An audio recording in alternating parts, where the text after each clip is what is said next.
ऐसा सोच रहे हैं कि स्ट्राइक है या स्ट्राइक होने वाली है।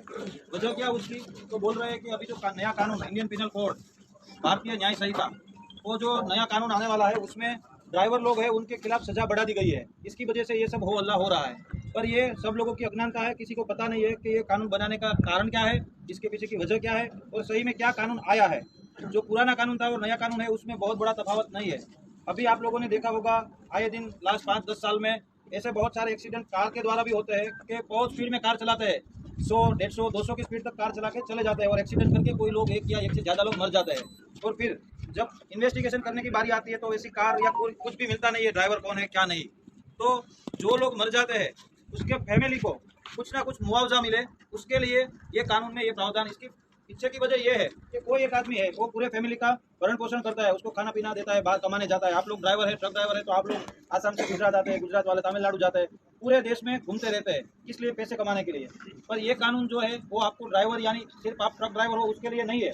जो भी 4 व्हील चलाता है, जो भी 2 व्हील चलाता है, सभी के लिए वही है। अगर मैं भी मेरी कार लेकर चलूँ तो मेरे ऊपर भी ये कानून लगता है। और ये तब लगता है, इसमें 2 है, जो कलम है उसमें 2 प्रावधान है। एक वैसा है कि अगर आपसे एक्सीडेंट हुआ है और कोई आदमी मर जाता है तो उसकी 5 साल की सजा है।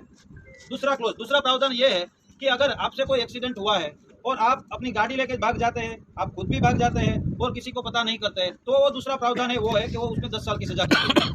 अगर आप एक्सीडेंट हुआ है, आपकी गाड़ी छोड़ के नजदीकी जो भी पुलिस स्टेशन है, नजदीकी जो भी मैजिस्ट्रेट साहब है उनके वहां चले गए, तो आपके ऊपर वो दूसरा वाला नहीं लगने वाला है। आपके ऊपर पहले वाला प्रावधान है, जो पहले वाला क्लोज है वही लगने वाला है, जो 5 साल का है, जो अभी भी है।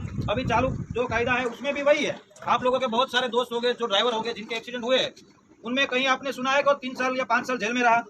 वो एक्सीडेंट होता है, पुलिस स्टेशन हाजिर होता है, जमानत होती है और छूट जाता है, फिर कोर्ट में केस चलता है। ठीक उसी तरह इसमें भी वैसा है कि आप लोग का एक्सीडेंट किसी से होगा, एक्सीडेंट हुआ, किसी की मृत्यु हुई, आप पुलिस स्टेशन चले गए तो आपके ऊपर वो क्लोज ही नहीं लगेगा 10 साल वाला, बात खत्म हो गई।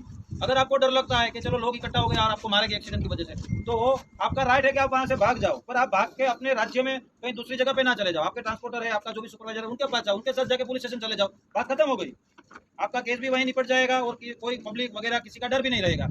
इसमें अगर कार नहीं मिलती है, ट्रक नहीं मिलता है, तो जो भी आदमी है कमाने वाला जिसकी मृत्यु होती है, उसका पूरा परिवार है वो बिल्कुल पीछे धकेला जाता है। फिर उसको फिजिकल हाजिरी जो अपने आदमी है उसकी नहीं मिलती है, ना ही उसका मेंटल सपोर्ट मिलता है क्योंकि आदमी तो चला गया। और मेन चीज बच्चों की परवरिश, जिसमें उसका एजुकेशन और स्टडी और रुक जाता है, लोगों का खाना पीना रुक जाता है। तो ये सब कब होता है? जब सामने वाले की गाड़ी ना मिले। अगर गाड़ी मिल गई तो आप सभी की गाड़ियों में अभी थर्ड पार्टी इंश्योरेंस रहता है, तो इंश्योरेंस वाले पैसे चुका देंगे, उसमें कोई बड़ी बात नहीं है। तो ये सब जो है वो मेनली अभी पिछले 5-10 सालों में जो एक्सीडेंट हुए हैं, जो कार वालों ने किए, कई कई जगह पे ट्रक वालों ने भी किए, ऐसा नहीं कि सिर्फ कार वालों ने किए, पर ज्यादातर ऐसे बड़े एक्सीडेंट है जो ओवर स्पीडिंग के हैं वो सभी कार वालों ने किए हुए हैं। तो ड्राइवर यानी आप ऐसा मत समझो कि आप ट्रक के ड्राइवर की बात है इस एक्ट में। सभी ड्राइवर हो, 2 व्हीलर का हो, 4 व्हीलर का हो या किसी का भी ड्राइवर हो, वो सबकी बात है इसमें। सबके लिए, कितना बड़ा आदमी हो, कितना छोटा आदमी हो, सबके ऊपर यही एक्ट लगेगा। और जो ये एक्ट लगा है, आप सोचिए आज आप ड्राइविंग करें, आज ट्रक में है, ठीक है, कल आप भी बाइक लेके कहीं जा रहे होंगे, आप भी चल के साइकिल लेके कहीं जा रहे होंगे, आपका भी एक्सीडेंट होगा, ना करे कुदरत, और आपके साथ कुछ हुआ तो आपके फैमिली के लिए क्या रहेगा? कुछ नहीं, कार ड्राइवर कुछ नहीं मिलेगा, तो फिर इंश्योरेंस भी नहीं मिलेगा।